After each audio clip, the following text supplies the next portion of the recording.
Hi everyone, welcome. In this video we will be discussing fertilization and basically embryogenesis.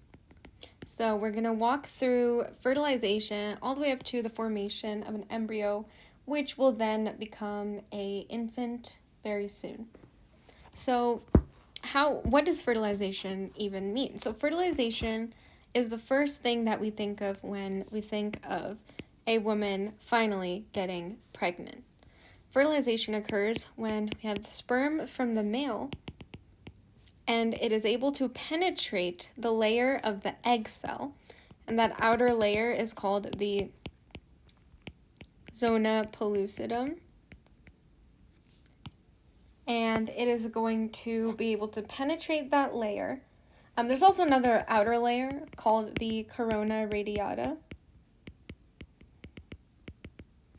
and it is going to penetrate through these two layers, and let's draw a picture of what it looks like later. It's kind of penetrated over here, and a bunch of reactions occur over here. The main one is the cortical reaction, or XN is just short for reaction. So we have the cortical reaction that allows for this outer layer of the egg to then become impenetrable.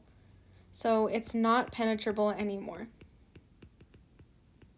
Not penetrable. So now when we have all the other sperm from the male that are trying to attack this egg, they're just going to bounce right back off. They're just going to bounce right back out. And after some time, they're all just going to die because we have our sole winner over here. We can't have multiple dads and a single mom. That's not possible, right? The reason that works is because of this impenetrableness of the egg that occurs after one survivor sperm is able to penetrate it. So once this penetration occurs, and just to put things into perspective, this is all occurring in the fallopian tube.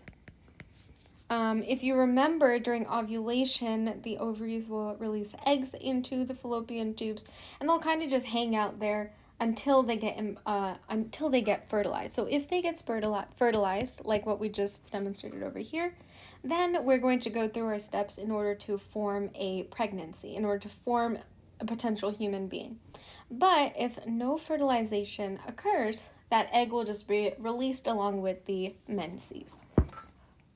And I will make a separate video in the near future discussing the menstrual cycle and the hormone fluctuations regarding that, and particularly ovulation as well, which is when the female is producing eggs. But for now, we are just pretending that we got fertilized, and we're going to go through the steps. So after this cortical reaction occurs, we have a fertilized egg, and that is called a zygote. So a zygote is basically this combination of the egg and sperm, and this is happening in the fallopian tube. Now the zygote is going to go through a bunch of changes as it travels through the fallopian tube and gets finally implanted in the uterus. This is why pregnancy occurs in the uterus. The zygote is kind of changing. It travels through the fallopian tube and then it ends up in the uterus, and that's where it continues to grow. And that's why you see women developing larger stomachs during pregnancy. So we implanted in the uterus after all of that, but what are the steps that are going down while we're making our way towards the uterus? So the first thing that's going to occur is something called cleavage. So cleavage is just a fancy term for rapid mitotic divisions. So this zygote is just going to continue to divide in a process called cleavage until it forms this berry-looking thing. And this is called a morula.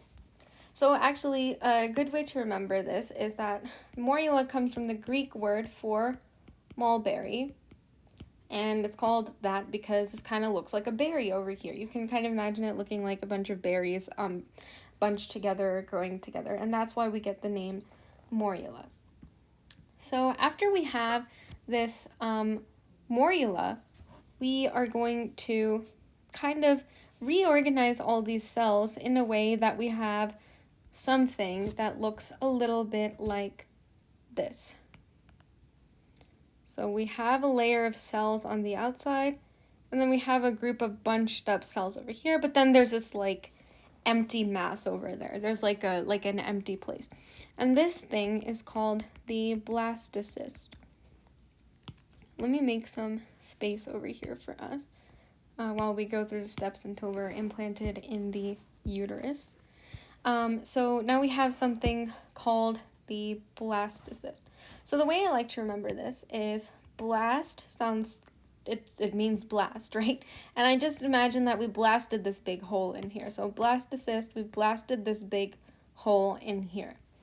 So the name of that hole over here is called the blastocoel. And these little outer cells over here, this is called the trophoblast layer. This is a layer of cells that will later on give rise to the placenta. And if you remember, the placenta is kind of the barrier between the mother and the embryo, and the placenta will allow the embryo to be connected to the mother via the umbilical cord, which allows for the transfer of nutrients, antibodies, oxygen, things of that sort. So placenta is very important, right, for a pregnancy, and so the trophoblast layer will develop into the placenta later on. So that's where our blastocyst is coming from. Then these cells are going to rearrange themselves even more, and they're going to start to look a little bit like,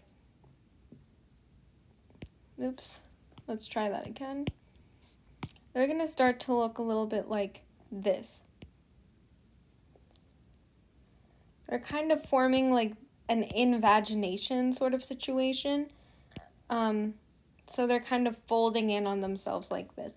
And this folding thing is called the gastrula. So the process of forming a blastocyst or blastula is called blastulation. And the process of forming a gastrula from the blastula or blastocyst, you can use those interchangeably for now. That is called gastrulation. So gastrulation is what gives rise to the 3 germ layers. So these 3 germ layers we have discussed in a previous video. So please look at that video in order to learn about the 3 germ layers, the ectoderm,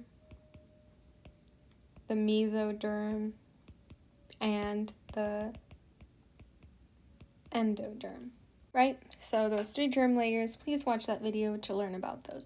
So by the time that all of this is happening, we have already been implanted into the uterus. So you might be wondering, where exactly in this process are we finally inside of the uterus?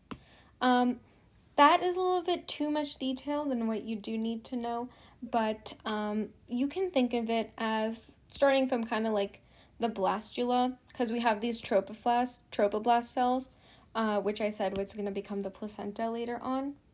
Those are going to really attach to the uterine surface.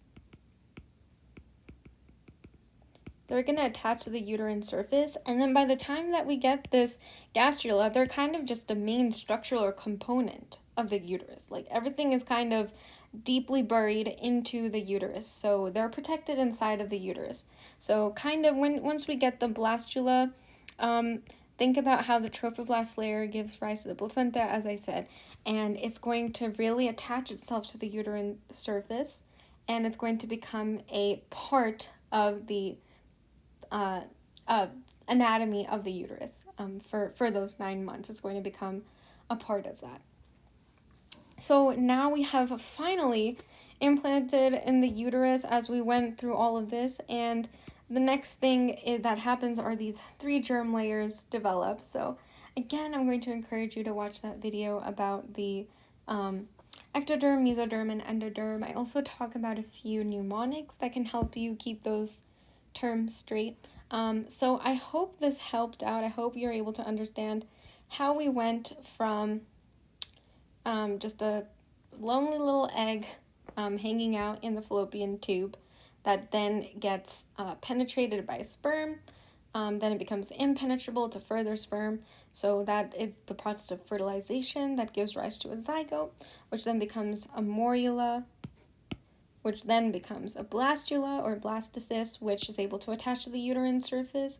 And then it gives rise to the gastrula, which gives rise to 3 germ layers, and that gives rise to an actual human.